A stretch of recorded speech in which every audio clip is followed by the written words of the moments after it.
राजीव पांडे क्या सीएम बदलने वाली है क्या बीजेपी महाराष्ट्र में? मानक जी, दो तीन बातें बहुत लंबे समय के बाद, दो तीन बातें मैं पहले कह देना चाहता हूँ, फिर आपके सवाल का जवाब देता हूँ। पहली बात ये कह रहे हैं कि अजीत दादा पवार जो कह रहे हैं, शरद पवार जो कह रहे हैं, आप उनको सुनिए, लेकिन माननीय देवेंद्र जी जो डिप्टी सीएम है और एकनाथ शिंदे जी जो कह रहे हैं उनकी बात को मत सुनिए। इन दोनों ने भी कह दिया है कि हमारा अलायंस। एक मिनट राजीव, आपकी आवाज ठीक से नहीं आ रही है, उसे ठीक करवा रहा हूं, एक सेकंड रुकिएगा जरा। राजीव पांडे की आवाज को ठीक करिए जरा, उनकी आवाज नहीं मिल रही है ठीक से। राजीव पांडे आपने शायद म्यूट किया है, जरा एक बार चेक कर लीजिए। नहीं, मेरी आवाज अब आ रही है क्या सर? मेरी आवाज आ रही है? हेलो, बोलिए राजीव, बोलिए बोलिए राजीव बोलिए। मैं क्या कह रहा था कि ये कह रहे हैं कि अजीत दादा पवार जी ने जो कहा है या शरद पवार जी ने, उस बात को तो आप फेस वैल्यू पर लेंगे। जो देवेंद्र जी कह रहे हैं या एकनाथ शिंदे जी कह रहे हैं, आप उसको फेस वैल्यू पर नहीं लेना चाहते, आप मत लीजिए। मैं एक बात आपको बताता हूँ, भारतीय जनता पार्टी और शिवसेना का अलायंस स्ट्रॉन्ग है और ये जनता के बीच में काम कर रही है। अगर आप मुंबई के आसपास आकर के काम देखेंगे ना, ये जो 2.5 साल की ये एनडीए की सरकार थी, उन्होंने कुछ नहीं किया। 100 करोड़ के वसूली में 2 मिनिस्टर जेल में, अभी भी एक जेल में है ब्रजमोहन जी की पार्टी का। तो ये सब फैलाना चाहते हैं। दूसरी बात, आनंद दुबे जी ने कहा कि सुप्रीम कोर्ट में जो बहस हो रही है, हमें लगता है कि कल यही होने वाला है। मैं आपको मानक जी बताता हूँ कि 60% जो बहस है वो मैंने खुद सुनी है, वहां बैठ करके practising advocate Supreme Court of India. क्या होगा ये ना मैं कह सकता हूँ ना आनंद दुबे जी कह सकते हैं। लेकिन जो तीसरी सबसे बड़ी बात है, इन्होंने आज बिल्कुल आनंद दुबे जी ने एक बात माना कि अगर 16 डिस्क्वालीफाई भी हो जाते हैं तो सरकार हमारी रहेगी। लेकिन जो पार्टी है, आज आपके चैनल में लिखा हुआ है प्रवक्ता शिवसेना शिंदे गुट, वो गलत है। प्रवक्ता शिवसेना लिखना पड़ेगा, क्योंकि इलेक्शन कमीशन ने कहा कि जो शिवसेना है वो आज के डेट में। आप सही कह रहे हैं, हाँ आप सही कह रहे हैं। एक सेकंड राजीव, आप सही कह रहे हैं, मैं उसे ठीक करवा रहा हूँ। अरे रुक तो जाइए एक मिनट, मैं बता रहा हूँ, मैं कह रहा हूँ आपसे। अरे रुकिए तो सही, आज के डेट में ना, अब एक सेकंड रुकिए तो सही, मैं आप ही की बात को मान रहा हूँ। एक मिनट रुकिए तो सही, आप सही कह रहे हैं और मैं अपने कंट्रोल रूम से कह रहा हूँ जरा इसको ठीक करिए, ये गलती हमसे फिर हो गई है। कुछ दिन पहले भी हमने ये गलती की थी, फिर से इस गलती को ठीक करिए। कृष्णा हेगड़े के नीचे प्रवक्ता शिवसेना लिखिए। हाँ बोलिए राजीव, बोलिए। अब मैं कह रहा हूँ कि तो अभी देखिए जो शिवसेना यूबीटी की हालत कितनी खराब हो गई कि राजू वाघमारे जी ने धीरे से एग्जिट कर लिया। आपने कंसेशन एक्सपेक्ट किया है, क्या उन्होंने कहा कोई रहे ना रहे हम और उद्धव जी साथ में रहेंगे। तो जो बाला साहब ठाकरे ने कहा था, मैं वर्ड भी नहीं बोल सकता हूं कि ये लोग होते हैं जो जाकर के सोनिया के सामने झुकते हैं, तो ये आज झुक चुके हैं, वो बन चुके हैं, कांग्रेस की गोद में जाने को तैयार है। जहां तक बात है कि बीजेपी और शिवसेना का अलायंस जो है वो एकदम इंटैक्ट है। परतिया बाई बोलते थे बाला साहब ठाकरे एक शब्द का इस्तेमाल करते थे कि ये वो होते हैं जो जाकर के कांग्रेस के सामने, सोनिया गांधी के सामने झुकते हैं। तो क्या आज आनंद दुबे किसके सामने झुक रहे हैं? ये बाला साहब ठाकरे की राजीव, अब मैं आपसे 2-3 सवाल पूछ लूं। मैं खत्म कर देता हूँ, 10 सेकेंड और दीजिए। अच्छा हाँ बोलिए। मेरा कहना है आज के डेट में कृष्णा हेगड़े जी के जवाब से मैं बहुत संतुष्ट हूं। उन्होंने कहा कोई आदमी, कोई बड़ा नेता अपने लोगों के साथ पार्टी नहीं आता है तो वो क्यों ऑब्जेक्ट करेंगे, पहली बात। दूसरी बात, पॉलिटिक्स में बहुत सारी चीजें होती रहती है। मेरा यह कहना है जो आज जो अलायंस है, लोग जनता देखेंगे कि ये अलायंस कैसा काम किया और इसके पहले जो तिकड़ी सरकार थी वो कैसा काम कर रही थी। और जो लास्ट एक लाइन बताना चाहता हूं कि पहली बार भारत के इतिहास में हुआ कि मंत्री लोगों ने अपने पार्टी के आइडियोलॉजी से हटने के कारण से मंत्रियों ने इस्तीफे दे दिए। मुझे एक जगह बता दें। ठीक है, okay Rajiv, alright, okay Rajiv, alright. मतलब सीएम नहीं बदलने वाले ना आप, एकनाथ शिंदे बने रहेंगे 24 तक?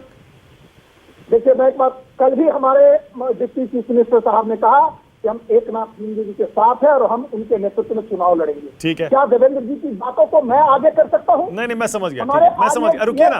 अरे मैं समझ गया, मैंने मान लिया। एक लाइन राघु जोगाड़े ने कहा कि 2000 करोड़ रुपया, देखिए अपने मन से जानिए पराये दिल का हाल, कांग्रेसी मतलब चोर, और चोर को हर समय चोर दिखता है। कह रहे 2000 करोड़ का इस्तेमाल हुआ। अगर मैं इनसे पूछूं क्या प्रूफ है इनके पास? आपके इतने बड़े चैनल पे, मानक जी आपका शो बहुत हिट शो है, आपके चैनल पे इन्होंने कहा जो इनके नेता झूठ बोल करके जेल कन्विक्टेड क्रिमिनल हो जाते हैं। अभी इनके कन्विक्टेड क्रिमिनल है राहुल गांधी, पहले बेल पर थे। ये कहते हैं 2000 से पूछता हूँ क्या प्रूफ है इनके पास? ओके ऑलराइट, ओके वापस मुद्दे पर आ रहा हूं। आपने जवाब दे दिया, अब वापस मुद्दे पर आ रहा हूं। आपने कहा देवेंद्र फडणवीस ने कह दिया शिंदे सीएम बने रहेंगे, मैंने मान लिया। ओके, अगर डिस्क्वालीफाई हो गए शिंदे और उनके 16 एमएलए, तब क्या होगा मुझे बता दीजिए। सीएम फडणवीस बनेंगे या आप सीएम की कुर्सी शिंदे गुट को ही देंगे, किसी और को बना देंगे? देखिए मानक जी, अगर कल को honourable supreme Court of India ने जो आप कह रहे हैं वो हुआ, तो हम अलायंस के साथ हैं, हम बैठ करके इस पर विचार विमर्श करेंगे। अभी आप जो हमसे सुनना चाहते हैं मानक जी, ये कोई भी व्यक्ति बता सकता है क्या? आपने जो सवाल करा, मान लीजिए आपकी बात को मैंने मान लिया कि शिंदे जी डिस्क्वालीफाई। मैं आपको एक लीगल बात बताता हूँ, दोनों कांग्रेसी और जो कांग्रेस के जो नए अलायंस पार्टनर है, हंस रहना बता देता हूँ क्या हो सकता है। मैं आपको एक उदाहरण देता हूँ। शिंदे जी डिस्क्वालीफाई कर गए, सरकार चली गई, बिल्कुल उन्होंने कहा कल हम जाएंगे। शिंदे जी के पास 6 महीने का समय है विधान परिषद में आने का। इनको कुछ समझ में नहीं आ रहा है, लेकिन कुछ समझ में नहीं आ रहा है करके कुछ भी बोलते हैं। मैं क्या कह रहा हूँ, हमारी पार्टी और शिवसेना दोनों बैठेंगे, लेकिन शिवसेना के साथ हमारा आइडियोलॉजिकल अलाइनमेंट है। हम शिवसेना यूबीटी टाइप नहीं है कि किसके सामने झुकते थे। मैं समझ गया। ऑलराइट, मतलब राजीव पांडे इशारा कर रहे हैं ये भी हो सकता है कि एकनाथ शिंदे अगर एमएलए के तौर पर डिस्क्वालीफाई हो जाए, तब भी उनको दोबारा सीएम बना दिया जाए, क्योंकि वो एमएलसी बन सकते हैं। मानक जी, एमएलसी तो दूर की बात है, कोई नगर सेवक का भी पद नहीं पाएंगे। ये गलत बात है। ये सुप्रीम कोर्ट के बहुत बड़े वकील जरूर होंगे। ये सुप्रीम कोर्ट के बहुत बड़े वकील जरूर होंगे। एक साथ मत बोलिए, एक साथ मत बोलिए प्लीज, एक एक करके। राजीव, मेरे 1-2 सवाल और हैं आपसे। एक मिनट राजीव, आपने कहा वो कुछ नहीं पाएंगे। अरे भविष्यवक्ता है। अच्छा रुकिए ना राजीव, आपने भविष्यवक्ता राजीव एक सेकंड रुकिए ना राजीव। ओके, अगला सवाल राजीव मेरा ये है, इसका मतलब सीएम बदलने का कोई प्लान नहीं है आपने कहा, और हो सकता है कि एकनाथ शिंदे दोबारा सीएम बन जाए अगर सुप्रीम कोर्ट का फैसला आपके खिलाफ आया तो भी। क्या अजीत पवार बीजेपी में आ रहे हैं क्या? क्योंकि सुधीर मुनगंटीवार तो कह रहे हैं भैया आइए स्वागत है। देखिए मानक जी, मैं एक बात बताता हूँ, देश में जिस तरीके से मोदी जी के नेतृत्व में देश अपने उन्नति की तरफ जा रहे हैं ना, बड़े बड़े नेता आने की बात कर रहे हैं। ये कई प्रवक्ता जो ऐसे ही आपके साथ जब बैठे ना, ऐसे बात करते थे, हंगामा करते थे, और अगले दिन हमारे पार्टी में पाए जाते हैं। मुझे तो क्या है ना, हमको लेना है कि नहीं लेना उस पर सोचना पड़ता है। ओके, सारे मैं कहता हूँ, ब्रिजमोहन भाई के बारे में तो मैं जानता हूँ, बहुत दिन हमने कम से कम 200 डिबेट किया, तो उनके बारे में बोल सकता हूँ। मैं राजू वाघमारे जी के बारे में नहीं बोल सकता, हो सकता है उनकी बात चल रही हो। आनंद दुबे जी की तो बात ही छोड़ी, इनकी पार्टी ही खत्म हो गई, तो इनके बारे में भी बात नहीं करूंगा। क्या है अमानक जी, जब देश की जनता समर्थन दे रही है, आप एक बात समझिए, आज देश की जनता क्या हुई है। नहीं, एक सेकंड, अरे देश सुनिए ना, देश की जनता के मूड पे मत जाइए, आज टॉपिक पे रहते हैं। वहां तो अजीत पवार के सीएम के पोस्टर लग गए हैं महाराष्ट्र में, और आप कह रहे हैं कि शिंदे सीएम बने रहेंगे, अजीत पवार के पोस्टर लग रहे हैं। ये तो आप एनसीपी से पूछिए ना कि इनका प्रॉब्लम कहां है। देखिए बात क्या है, मैं एक लास्ट लाइन इस विषय पर बोलता हूँ, ये एनसीपी का ये चाचा भतीजे की लड़ाई है। पार्टी पूरी तरीके से भतीजे के पास है, मैं बता रहा हूँ आपको।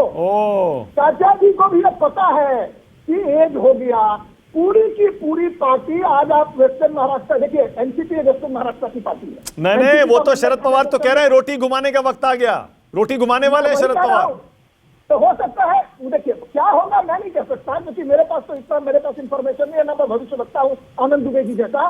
लेकिन शरद अजीत दादा पवार वेस्टर्न महाराष्ट्र के कद्दावर नेताओं में से है, कद्दावर नेता। और सुधीर मुनगंटीवार जी हमारे पूरे पहले के अध्यक्ष रहे हैं, मिनिस्टर है, बड़े नेता है।